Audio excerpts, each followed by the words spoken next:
안녕하세요. 오늘은 국내 증시와 수급에 대해서 한번 분석해 보도록 하겠습니다. 일단 지금 보시는 차트는 코스피인데요.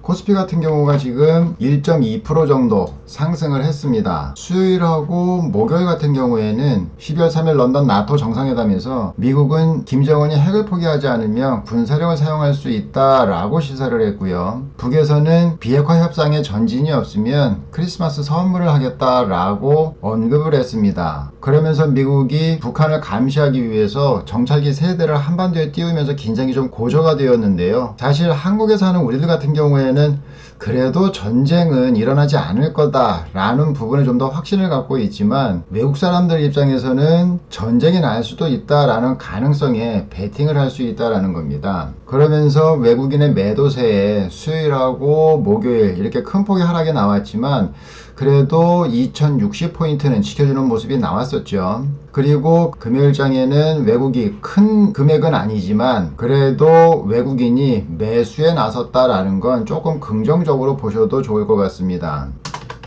그래서 수급 한번 보시면 코스피에서는 426억 정도 순매수를 했고요. 오히려 코스닥에서 거의 2001억 정도를 순매수했습니다. 반면에 기관은 코스피에서 1603억 정도 매수를 했고 코스피에서 295억을 순매수를 했는데요. 결론적으로 보면 외국인하고 기관이 이날 코스피 코스닥에서 다 쌍끌이 매수가 나왔고, 외국인이 적게 산 코스피에서는 기관이 많이 사는 모습이 나왔고요. 외국인이 많이 사는 코스피에서는 기관이 적게 사는 모습이 나왔습니다. 그러면서 코스피와 코스닥을 띄워 올렸는데요. 자, 코스닥도 잠깐 보시면은요.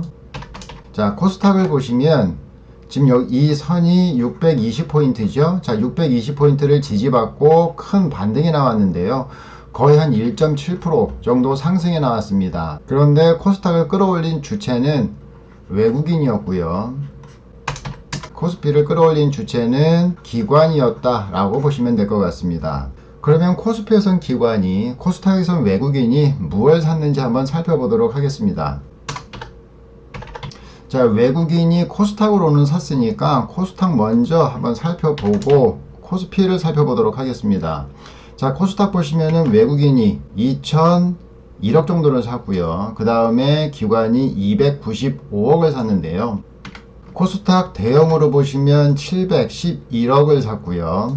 코스닥 중형으로 보시면 698억을 샀고요. 코스닥 소형으로 보시면 527억을 샀습니다. 그러면 코스닥에서 골고루 샀다는 얘기인데요. 그 중에서도 IT 종합을 보시면 IT 종합에서 959억 정도를 샀습니다. 이거는 전체 매수의 2분의 1에 해당하는 양이라고 보시면 되고요.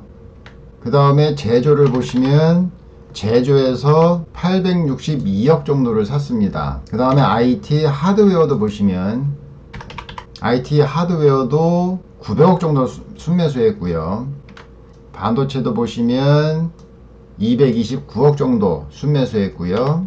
IT 부품도 보시면 507억 정도 순매수를 했습니다. 이렇게 전반적인 흐름을 보시면 외국인들이 코스닥 중에서도 IT 관련주에 집중적으로 매수를 했다라는 거 보실 수 있고요. 그 이외에도 수급이 들어온 데 보시면 운송 장비 쪽으로 233억 정도 들어왔고요. 통신 장비도 보시면 147억 정도 순매수 치고 들어왔습니다. 그럼 예전에 외국인들이 코스피에서 사고 팔았던 업종이 전기전자, 운송장비, 통신 이런 쪽이었었거든요. 그런데 코스닥에서도 보시면 매수하는 업종 자체가 IT 관련주, 그 다음에 운송장비, 또 통신 쪽으로 매수를 하고 있다는 걸 보실 수 있습니다. 그럼 외국인 같은 경우에는 코스피에서 사고 팔든 코스닥에서 사고 팔든 업종의 변함은 없다라고 보시면 되는데요. 그래서 우리가 좀 관심 있게 봐야 할 업종 같은 경우에는 전기, 전자, IT 관련주들 계속 관심 있게 좀 보시고, 그 다음에 운송 장비 중에서도 자동차 관련주들 좀 관심 있게 보시고, 그 다음에 선박에 대한 물동량이 늘어날 가능성이 있다라고 시장에서 내다보는 만큼 조선 쪽에서도 좀 관심 있게 보셔도 괜찮을 것 같습니다. 그 다음에 통신에 관련해서는 통신, 장비 관련주들의 꾸준한 관심이 계속 필요하지 않나 라는 생각이 듭니다. 자, 그럼 업종으로는 전기전자, IT, 운송장비, 통신 쪽으로 관심을 가져보시고요. 그 다음에 지난 금요일날 외국인하고 기관이 샀던 종목도 한번 살펴보도록 하겠습니다. 자, 외국인이 코스닥에서 산 종목들을 살펴보면은요.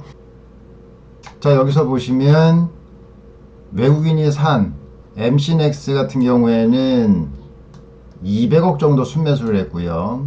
그 다음에 KMW 같은 경우에는 95억 정도 순매수를 했고요. 그 다음에 파트론은 66억. 그 다음에 동진세미캠 36억 6천. 자, HLB도 샀고요. 그 다음에 뭐 솔브레인, SFA, 그 다음에 RFHI 순으로 쭉 샀는데요. 차트를 좀 더 확대해 놓고 보시면은요. 자, MC넥스를 보시면은요. MC넥스 같은 경우에는 카메라 모듈을 만드는 회사고요. 그 다음에 자율주행의 핵심인 운전자 지원 시스템을 만드는 회사입니다. 지금 상승도 상당히 좋아 보이고 전고점도 뚫고 넘어가는 모습을 보이고 있죠. 일단 뭐 전체적인 흐름은 되게 좋아 보입니다. 자, 그 다음에 KMW 한번 보도록 하겠습니다. 자, KMW 같은 경우에는 기지국 관련 부품 회사라고 보시면 돼요. 그래서 다시 말하면 통신 관련주다 라고 보시면 됩니다. 통신 관련주. 그래서 지금 큰 하락 후에 다시 반등하는 모습이 좀 나오고 있죠. 어차피 통신주 같은 경우에는 올해 어느 정도 바닥을 다지고 내년부터 상승 랠리를 보일 가능성이 큰 만큼 좀 관심 있게 좀 지켜보시고요. 자, 파트론도 보시면은요. 파트론 같은 경우에는 AI 음성 관련주다 라고 보시면 됩니다. 그래서 파트론도 깊은 하락 후에 지금 바닥을 다지고 다시 거래량을 동반한 큰 장대 양봉이 나왔죠. 그래서 이것도 이제 시작하는 첫 단추일 수 있으니까 관심 있게 좀 보시고요. 동진 세미캠 같은 경우에는 얼마 전 일본의 수출 규제로 부각된 반도체 관련해서 포토 레지스트를 만드는 회사입니다. 근데 급등 후에 지금 하락을 보이고 있는데요. 아직까지는 하락세가 끝나지는 않았습니다. 추가적으로 바닥을 지지하고 반등이 나오는 모습이 나오기 전까지는 더 빠질 가능성이 큰데요. 외국인들의 수급이 서서히 들어오는 만큼 한번 관심 있게 지켜볼 만한 종목인 것 같기는 합니다. 자, 그 다음에 HLB 같은 경우에는 하도 요즘에 많이 나와서 요거는 제가 넘어가도록 하고요. 자, 그 다음에 솔브레인도 한번 보시면 솔브레인 같은 경우에도 일본 수출 규제로 부각된 반도체 관련해서 액체 불화 수소 관련주라고 보시면 됩니다. 그런데 보시면 기술적인 분석으로 봤을 때 어느 정도 바닥을 다지고 소폭 상승을 했다가 다시 밀리면서 다시 반등하는 모습이 나오고 있죠. 그래서 지금 솔브레인 같은 경우에는 급등 후에 이런 식으로 급등 후에 깊은 조정을 보이고 다시 반등의 여지를 살짝 보여주고 있으니까 이것도 마찬가지 추후적으로 이 지지선만 깨지 않으면 좀 관심 있게 지켜보셔도 될 만한 종목이지 않을까 라는 생각이 듭니다. 자, 그 다음에 RFHI 보시면은요, 이 종목 같은 경우에는 좀 소형 기지국이죠. 소형 기지국. 소형 기지국에 들어가는 증폭기를 만드는 회사인데요. 차트상으로 봤을 때 이게 1년선이거든요. 1년선에서 지금 지지받고 반등하는 모습이 나왔고, 지금 외국인 같은 경우에는 이 시점서부터 외국인이 치고 들어온 자리고요. 여기 고점을 찍고 빠지는 와중에도 여기 보시면 외국인은 많이 물량이 안 나간 상황입니다. 그리고 나서 여기 121선 부근에서 외국인이 순매수를 하면서 주가를 끌어올렸는데요. 거의 9% 이상의 급등을 보였습니다. 그래서 RFHI 같은 경우에는 만약에 여기가 바닥이라면 여기 전고점만 보고 대응을 하셔도 거의 한 30% 정도 수익률이 나오고요. 운이 좋아 상한가를 찍으면 한 번에 도달할 수 있는 가격이기도 합니다. 그래서 RFHI 같은 경우에도 좀 관심 있게 지켜보시기 바랍니다. 그래서 전체적으로 여기서 외국인이 산 종목들도 한번 쭉 살펴보면은요, 일단 가장 많은 게 전기, 전자, 그 다음에 IT 관련주들, 그 다음에 반도체 관련주들, OLED 관련주들, 이런 종목들로 일단 수급이 들어왔고요. 그 다음에 뭐 통신 쪽으로도 수급이 들어오고 있고요. 그래서 우리가 계속 꾸준히 이런 업종들이나 섹터들은 관심 있게 좀 보셔야 됩니다.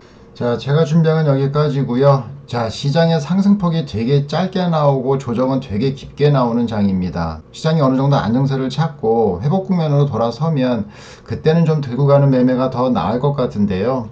아직까지는 들고 가면 수익 난 거, 본전 아니면 손실로 마무리될 확률이 많은 만큼 너무 오래 들고 가지는 마시고요. 올해는 짧게 스윙으로 대응하면서 내년을 준비하는 매매를 하시기 바랍니다. 수고하셨습니다.